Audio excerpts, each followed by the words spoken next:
बौद्ध भिक्षु भंते श्री सुमित रत्न ने एक वीडियो जारी कर नंद सेन सविता समाज के लोगों को देश का शासक बताते हुए नंदवंश के इतिहास पर प्रकाश डालकर कहा है कि नंदवंश के लोगों, आपका इस देश की शासन सत्ता पर बड़ा योगदान रहा है, लेकिन अल्पजन के लोगों ने आपको राजनीतिक इतिहास से अलग कर सेवादार की उपाधि से नवाज डाला और आप उसी रास्ते पर चलते रहे।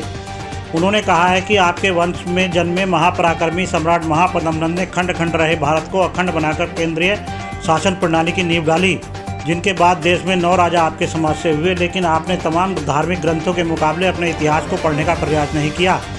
यदि आपने नंदवंश का इतिहास पढ़ा होता तो आप और आपके बच्चे न सिर्फ स्वाभिमानी रहते बल्कि इस देश में लंबे समय तक शासक रहे। आप लोग वर्तमान शासन सत्ता से अलग थलग नहीं किए गए होते। श्री सुमित रत्न ने अपने संदेश में महापद्मनंद से लेकर घनानंद तक नंद सेन सविता समाज के समस्त राजाओं पर प्रकाश डाला है और कहा है कि आप लोग न सिर्फ शासक रहे बल्कि बहादुर ईमानदार होने के साथ साथ बुद्धिजीवी भी माने गए हैं, जिस कारण छल कपट रखने वाले लोगों ने आपका रास्ता शासक से सेवक की ओर मोड़ दिया और आप लोगों ने उनका बताया रास्ता खुशी खुशी पकड़ लिया। उन्होंने आगे कहा है कि कभी देश में छोटे छोटे राजा हुआ करते थे जिन्हें राजा महापद्मनंद ने एक साथ लाने का काम किया, और जिन लोगों ने शासन सत्ता संभाली वह कभी आप लोगों की कृपा दृष्टि पर जीवन यापन करते थे। भंते श्री सुमित रत्न ने नंदवंश के लोगों से सभी 9 राजाओं के चित्र अपने अपने घरों में लगाकर सेवादार से फिर शासक बनने का आह्वान किया है। कहा है कि महापद्मनंद, उग्रसेन, धनानंद के बाद आप लोगों को कर्पूरी जी के द्वारा शासन सत्ता चलाने का अवसर मिला, तो उनके ज़माने में जो सत्ता की क्वालिटी देखने को मिली वह देश भर में कोई नहीं दे सका। तभी आज भी बिहार के मुख्यमंत्री रहे कर्पूरी जी की ईमानदारी, सादगी व सज्जनता और योग्यता की चर्चा दुनिया भर में होती है। उन्होंने दावा किया कि आप लोगों में शासन सत्ता चलाने के गुण हैं। यदि आप लोग बुद्ध की संस्कृति को आत्मसात कर अपने इतिहास का स्मरण करें तो आप लोगों को शासन करने से कोई नहीं रोक सकता, जिसके लिए आपको सावधानी से काम करने की आवश्यकता है, और मैं आपको पूर्व की तरह शासक देखना चाहता हूँ। सम्मानित मुल्क के मालिकों, मैं बौद्ध भिक्षु सुमित रतन आज मैं चर्चा करने आया हूँ। एक बहुत बड़ा राजवंश है जिसे भारतीय प्राचीन इतिहास में नंद वंश कहा जाता है। जो लोग इतिहास पढ़े होंगे वो जानते होंगे कि सबसे पहले सम्राट महापद्मनंद ने केंद्रीय प्रणाली से शासन करने की नींव डाली। छोटे छोटे राज्यों को मिलाकर के बड़ा राज्य बनाया और वो पहले चक्रवर्ती सम्राट थे। हालांकि वो कुलीन नहीं थे। इतिहास में कहा जाता है कि वो छोटी जाति के थे, नीच जाति के थे, अर्थात वो नाई समाज के थे।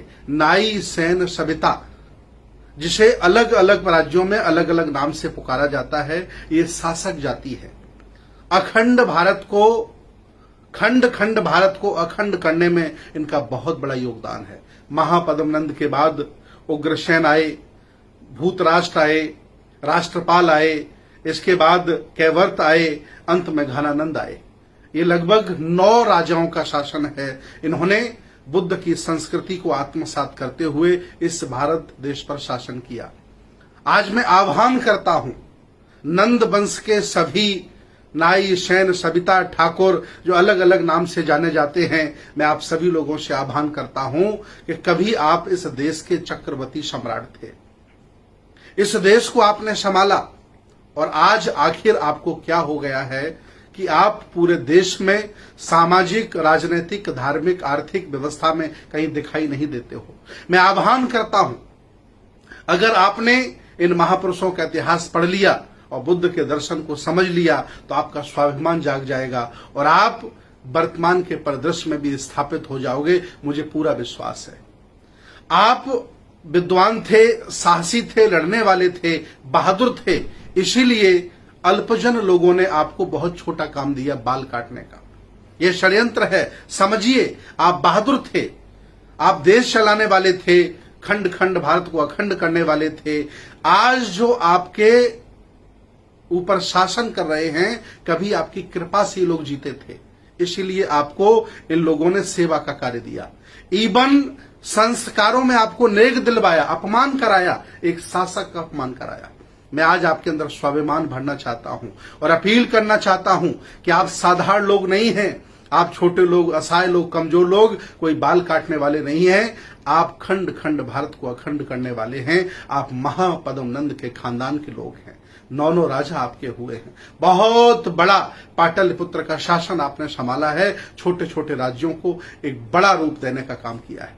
इतना ही नहीं, नाई सैन सविता समाज के लोग सुन लो, महापद्म नंद के खानदान के लोग सुन लो। इतना ही नहीं, अरहत उपाली भी आपके खानदान में पैदा हुए हैं। इतना ही नहीं, उन्होंने भगवान बुद्ध के त्रिपिटकों में जो विनय पिटक है, सबसे कठिन है और सबसे सुखदायी है, उस विनय पिटक को भी लिखने का काम किया। आपके पुरखों ने जिसको लिखा नहीं उसे आप पढ़ रहे हैं, और आपके पुरखों ने जो लिखा वो आपके घरों में नहीं है। मैं अपील करता हूं नाई सैन सविता समाज के लोगों से कि आपके घर में विनय पिटक होना चाहिए, अरहत उपाली का चित्र होना चाहिए, महापद्म नंद के बाद घनानंद तक 9 राजाओं का चित्र होना चाहिए। आपको थोड़ा मौका मिला कर्पूरी ठाकुर के माध्यम से, आपने वर्तमान राजनीति में सबसे स्वच्छ ईमानदार राजनीति करने का जज्बा दिखाया। लोगों की प्रेरणा आप बने। इसलिए मैं अपील करता हूं कि आप जब शासक थे उस समय बुद्ध की संस्कृति के आप वाहक थे, श्रमण परंपरा के आप चलाने वाले थे। और जब से आपने संस्कार बदल लिए हैं, व्यवस्थाएं बदल ली हैं, जब से आप सेवा करने लगे हैं, अल्पजनों ने षड्यंत्र के तहत आपसे बाल कटवा डाले हैं।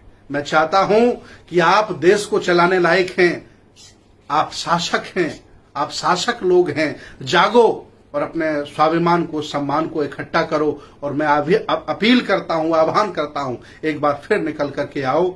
मैं आपको शासक के रूप में देखना चाहता हूं। जब तक आप आगे नहीं आओगे, लोग पीछे आपको धकेलते रहेंगे। मैं अपील करता हूं पूरे देश के, पूरे भारत में रह रहे नाई सैन सविता ठाकुर वंश समाज के लोगों से, जो महापद्म नंद के खानदान के लोग हैं, आए और बुद्ध की संस्कृति को संभालें, नेतृत्व करें। आपने इस भारत का नेतृत्व किया है। आप कोई बाल काटने वाले लोग नहीं हो, आप विद्वान हो। आज भी आप जहां रहते हो वहां अपनी वाक्पटुता से, ज्ञान से लोगों को प्रभावित करते हो। आओ, ये देश आपको पुकार रहा है। आओ, ये भारत की संस्कृति, बुद्ध की संस्कृति, श्रमण परंपरा आपको आह्वान कर रही है। आओ और इसका नेतृत्व करो। बहुत बहुत साधुवाद, बहुत बहुत धन्यवाद। सबकी जय हो।